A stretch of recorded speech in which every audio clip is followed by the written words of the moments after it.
Today we're going to be talking about division properties of exponents. Okay, so just like when we did with multiplication, we're going to derive some of these properties by using some examples here. So our first one, I have x to the fifth. So I have x times x times x times x times x, and then x to the third. Okay, if I have a common factor on the top, I can cancel out with something on the bottom. So I'm left with x squared. Okay, so then x over y to the fourth. Or I should say, let's go back to this. I want you to think about what you notice between the 5, the 3, and the 2. Okay, now here this is like saying x over y times x over y 4 times, and that's a y, not a 4.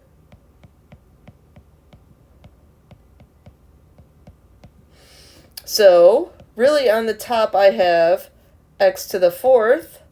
On the bottom I have y to the fourth. So I want you to think about what could happen to this 4. All right. Next, I almost said nextly. I don't know if that's a word. Anyway, I have x to the third. So x times x times x over x times x times x. I'm going to do what he did for the first one. I cancel an x on the top and bottom. Cancel another one. Cancel another one. Remember, when I'm canceling things, that becomes 1.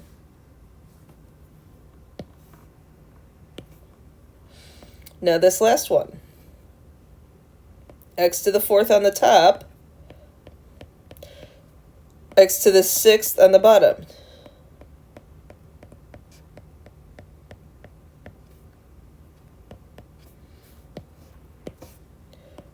X cancels. X cancels. X. X. So I end up with a 1 on top and an x squared on the bottom. So let's look at this. I asked you to think about 5 and 3. 5 minus 3 is 2. The 4 gets distributed to the top and the bottom. So I just said 5 minus 3 is 2. So here, if you have a quotient, or two things being divided, you can subtract those exponents. So 3 minus 3, well, that's x to the 0. Anything to the 0 power is 1. I was once joking with my Algebra 2 trig students. I said, an elephant to the 0 power is 1. Anything to the 0 power is 1. Now here, if I did x to the fourth minus 6, well, that's x to the negative 2. X to the negative 2 power, well, that's 1 over x squared. So anything with a negative exponent goes in your denominator. Okay, so some properties of exponents. You want to make sure you have these in your notes. This is really, really important. You use these in multiple math classes. So I have, when you're dividing, a to the m minus n. Okay, so that's quotient of powers. Power of a quotient. Basically, the m gets distributed to the top and the bottom. Anything to the 0 power is always 1, no matter what. And negative exponents means you're to the same exponent, just in the denominator. So again, you want to make sure you have those in your notes. Okay, so simplify the following. So here I have x to the 7 minus 3 and y to the 12 minus 3. I would have noticed that the 3's were the same on the bottom. So what does this simplify to? So 7 minus 3 is 4. 12 minus 3 is 9. So that's what that simplifies to. And try it. If you multiply them all out and start canceling, that's what you're going to get. I'm just trying to teach you a shortcut. Okay, this 3 needs to get distributed to everything. So I have 4 to the third. Don't forget to multiply the third power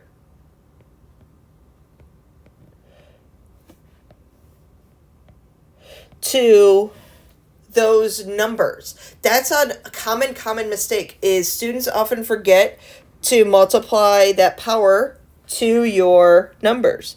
4 to the third power is 64. Here, that's from yesterday's video. That is C, I multiply those. C to the ninth. D to the sixth, again multiplying. And 5 to the third power is 125.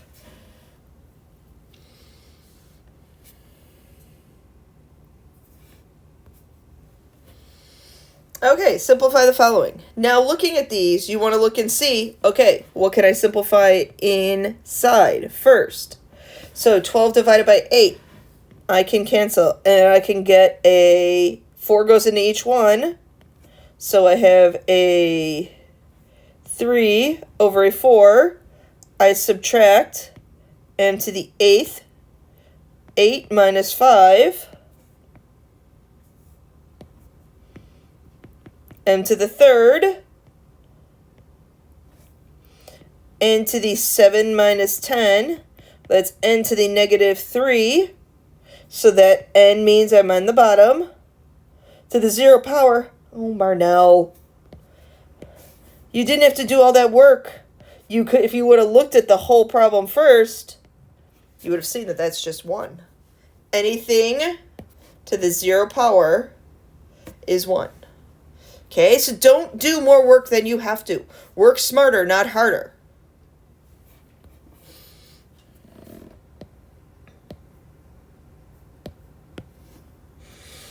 Okay, so simplifying this one. Anything to the 0 power is 1, so I'm going to cancel that out right away so I don't make my same mistake again. So I have b to the 4th minus 4 minus 2, and c to the 2 minus 1. So I have a b squared c. Okay. So remember, negative exponents. This term then goes in the bottom. So that y to the 9th stays where it's at. But that x to the 4th goes in the bottom. Anything that has a negative exponent in the denominator goes to the numerator. So they switch spots, and that's a z to the 6th. When you're simplifying these, you want to make sure you don't have any double variables, meaning I only see z listed here once. I only have y listed here once. I only have x listed here once. I do, so I'm good. Okay, so this is technically simplified. Okay, so first let's get rid of these negative exponents. Meaning, I'm just going to rewrite the problem.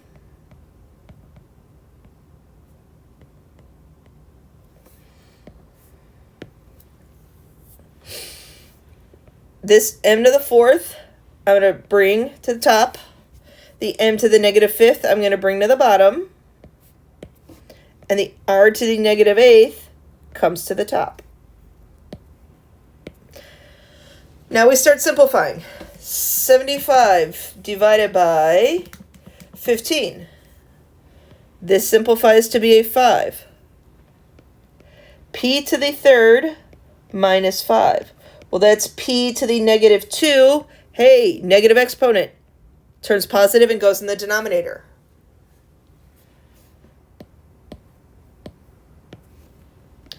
M to the 4 minus 5. That's m to the negative 1. Hey, m to the negative 1 has to go in my denominator.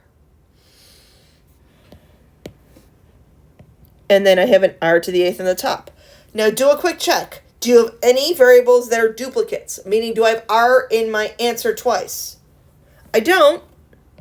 So that's my answer.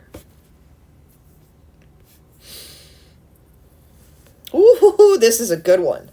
Okay, so I tried to do a whole lot of things here to you. Remember, there's a negative 1 out front. Okay, so this 4 gets distributed. Actually, no, before we do that, I lied to you guys. Let's simplify inside first.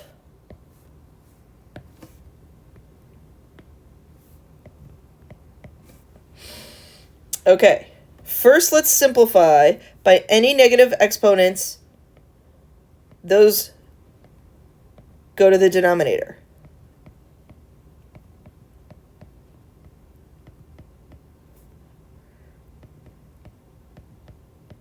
Okay, so there, now I have only positive exponents.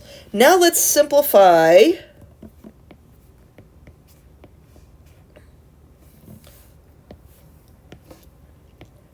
those x's. Since I'm multiplying, I add my exponents, and I'm going to leave everything else as it is.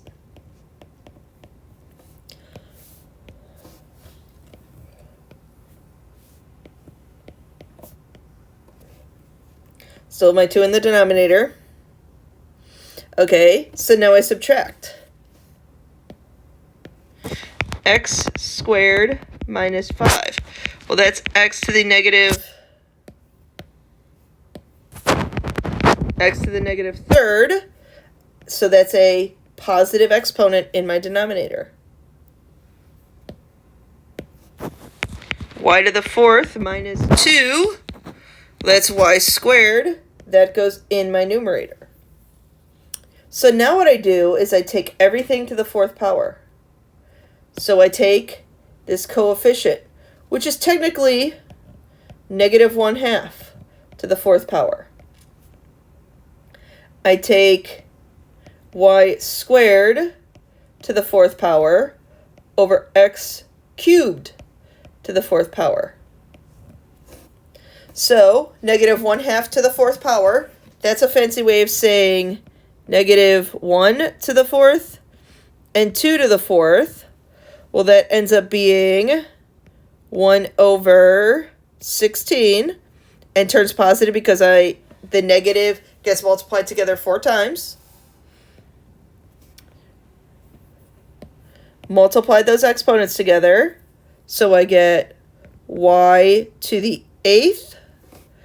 Multiply the exponents on your x to the 3rd to the 4th power, so that becomes 12.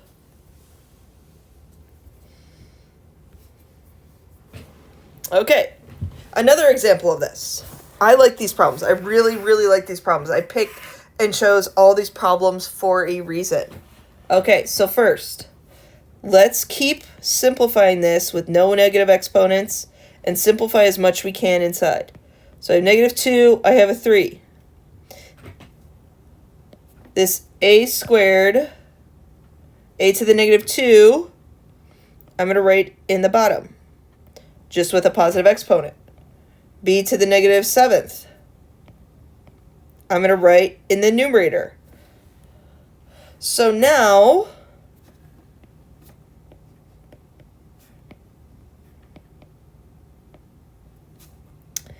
since in my numerator I have b to the 5th, b to the 7th, I add those exponents.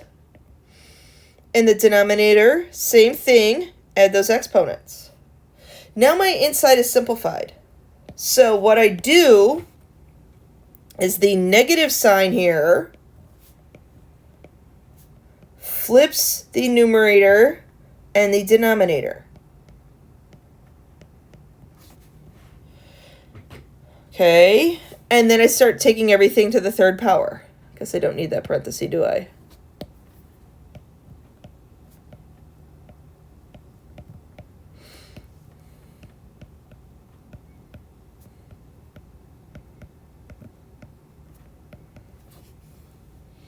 Three to the 3rd is 27. 8 times 3 is 24. I have a negative 8 in the bottom.